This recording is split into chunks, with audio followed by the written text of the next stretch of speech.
All right, I'll count us down. Here we go.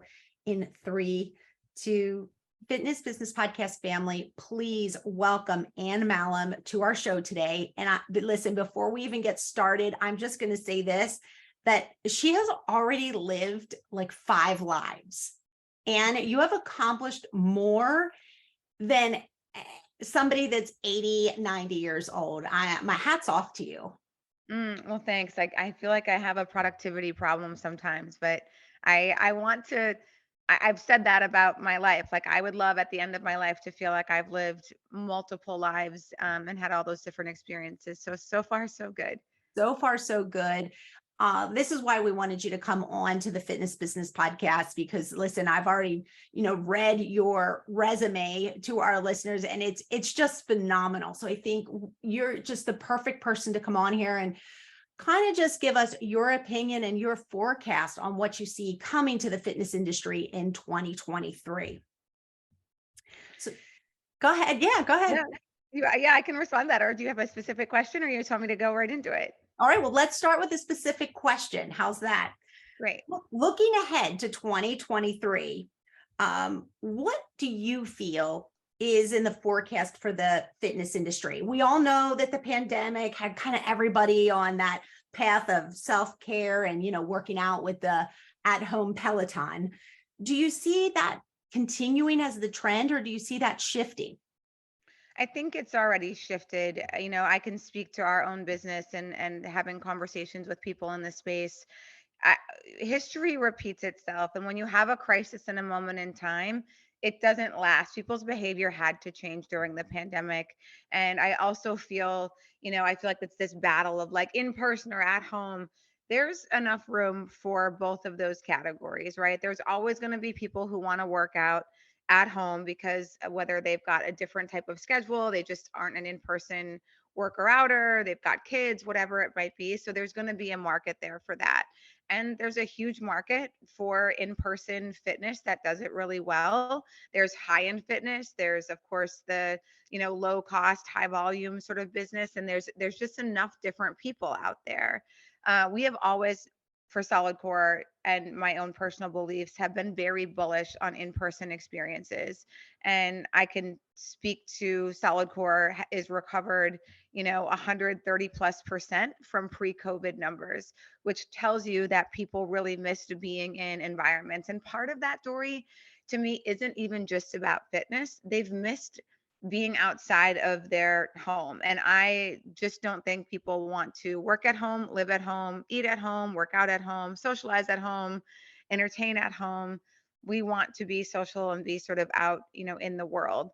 And when you can couple an experience, the experience being really great and what people are walking into and a good product, I think you're setting yourself up for, for success. So at Solid Core, we really never went the digital space. There were people who pivoted their businesses, and we were like, we don't know how to do that, for one. Like, we aren't a digital media company, and we're not going to go compete with Apple, with Peloton, with these folks who frankly raised hundreds of millions of dollars to be able to provide that service. We knew what we were really good at, and we were like, we're going to be the best at this. We want to compete in this space, and we're doubling down on our growth, and we're doubling down on investing in our studios, and driving people into solid core because we highly believe in the experience that we provide as well as the quality of the workout that we deliver. And I think that's why we're seeing, continued success at the brand, is because we're doing those things consistently. Now, we also tell folks, we're not for everyone. Solid core, for those who have taken it, know that it's really hard, and it's not for somebody who maybe is like doesn't love to sweat or be challenged or work out. We all have a different relationship with fitness. Some of it's just about moving our body, mental health, some of it's about challenging ourselves. So another, forecast, I think, is the people who end up winning in the categories are people who really hone into knowing who their demographic and customer base is, and knowing how to get in front of them and delivering on the marketing message that you are getting in front of them. So if I tell you what to expect at solid core and you come to solid core and it's very different than what the ad, you're going to lose that person. So the consistency in the message is also what I think helps the different category winners in the different departments. I think we can all appreciate that you're very clear on, and we'll use solid core as an example. You're very clear on what solid core is, how solid core is run, and who solid core is for. And I appreciate that because I do feel there's a lot of boutique fitness businesses out there that it's a little muddled. It's a little gray area. And I appreciate that. Yeah, and that's never a brand. When you ask people the brands they resonate with the most, they should be a little controversial, right? They should be like either people like almost polarizing. People either love it or they hate it because it shows you they have an identity. And our last brand campaign for Solid Core, we like doubled down and said, we're not for everybody. And you have a lot of places that say like anybody can do this.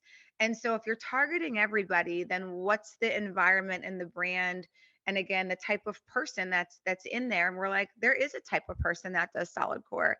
They're super ambitious, they like to work hard, they want to challenge themselves. Like when I meet somebody and they tell me they do solid core 3 4 times a week, I know exactly the type of person. They're probably killing it at work, they probably graduated from school early, like they're up at 5 a.m., they just want to squeeze every ounce of potential out of themselves and out of the life that they're living in. And Solid Core offers them that environment to be challenged in that way. Where Planet Fitness across the street from me wants you just to come in and move your body. Like they're not going to pressure you to work hard. They're just like, hey, come in as it's 20 bucks a month, 10 bucks a month, whatever it is. Come in here, do your own thing at your own pace with your headphones in. And like, that's what that experience is. And that works for a lot of people. That's just not what we are. Mhm. And listen, there's no denying that you've had a lot of success with your fitness businesses, right? So you're obviously that success, you're getting the pulse on the industry from somewhere. Where do you feel that you get that pulse from? Where does that come from that you just seem like you know what direction to go?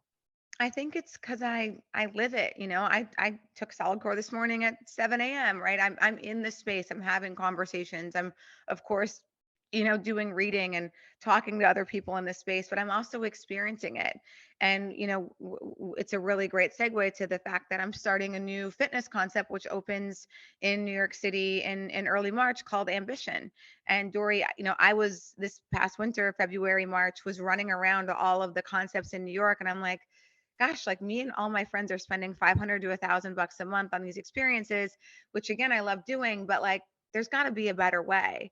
And so ambition is taking 4 concepts and putting them underneath one roof where you can get multiple modalities, you can get multiple different types of workout all in a group fitness setting that you don't feel like you go to solid core and you get one workout. You go to Soul Cycle, you get one workout. You go to Rumble, you get one workout.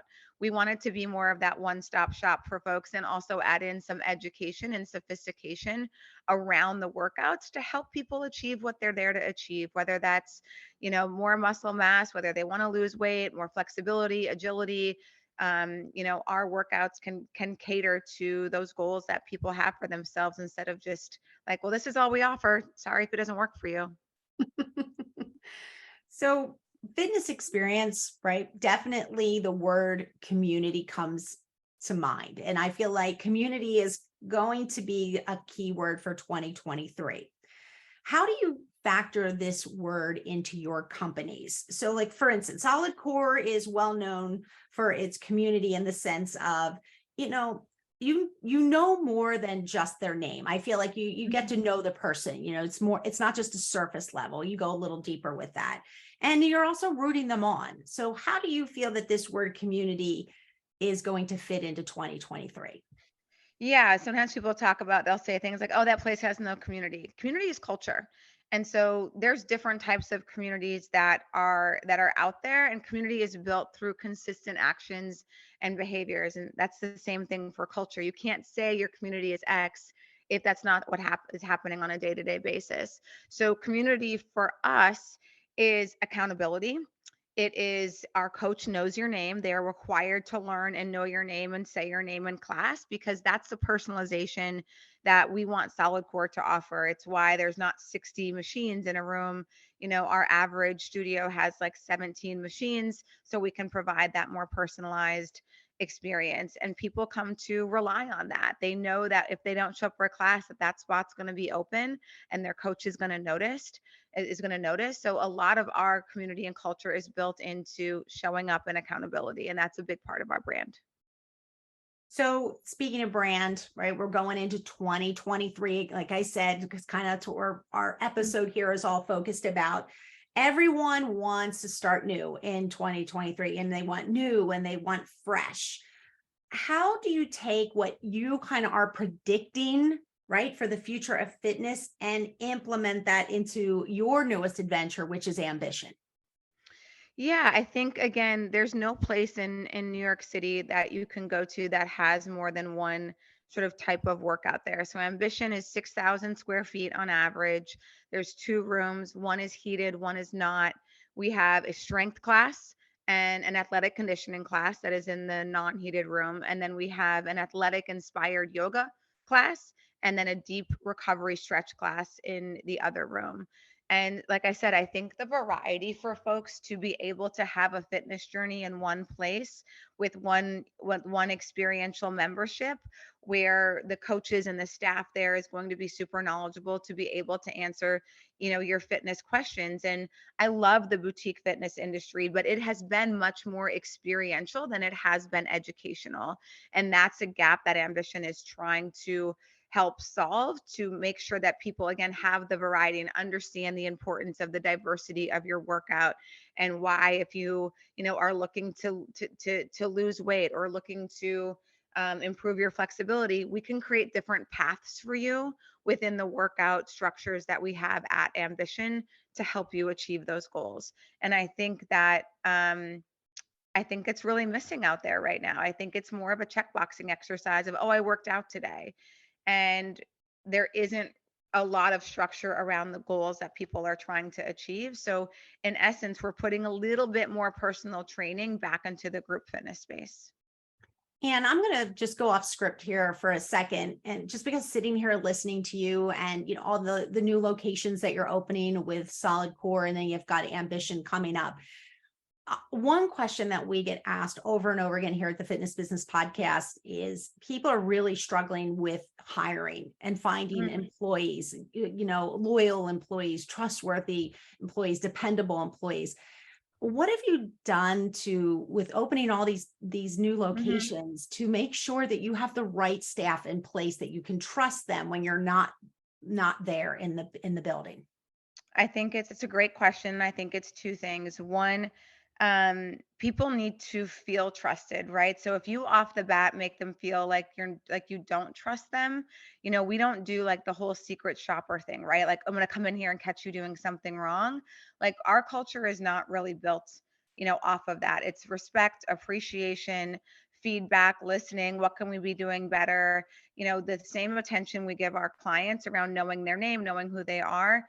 And we don't ask for feedback on every single, issue at Solid Core, every single question we have, but I think we do a pretty decent job of making sure people feel appreciated and noticed, and that we're taking them into consideration and asking their opinion when we're making policy changes that affect them. So that's one thing. Two is people have options of where to work, and I recognize that. So I would rather pay people well and bring them into, so for Ambition and Solid Core, Dory, full-time employees that work at both of my companies are part of an LTIP, which is a long-term incentive plan that they will get a payout when the company sells. So we raised $50 million last year for Solid Core. Out of my own equity, I wrote a check for $600,000 to my employees to make sure they got some of that, knowing that I didn't get here on my own. You guys helped make this happen. And it's moments like that where those are times to not just say you appreciate them, but it was a financial opportunity for me to show them that. So the same is true at Ambition. I mean, our coach rate for the classes is $150 a class, and we're hiring full-time coaches at $110,000 a year. I want the best of the best, and I don't want them to have to struggle financially and have to have three jobs, and then they're coming and giving me 70% at Ambition because they've been up since 5 in the morning coaching three classes here and then over here to make ends meet. I would rather them be financially secure because I know that's going to best serve the business, and we're going to make more revenue and more profit from that. And turnover is expensive. And I think a lot of people try to pay people the least amount possible. And people then take those jobs and they wonder why they don't have, a high level caliber of employee. You're not paying them enough and you're not incentivizing them enough.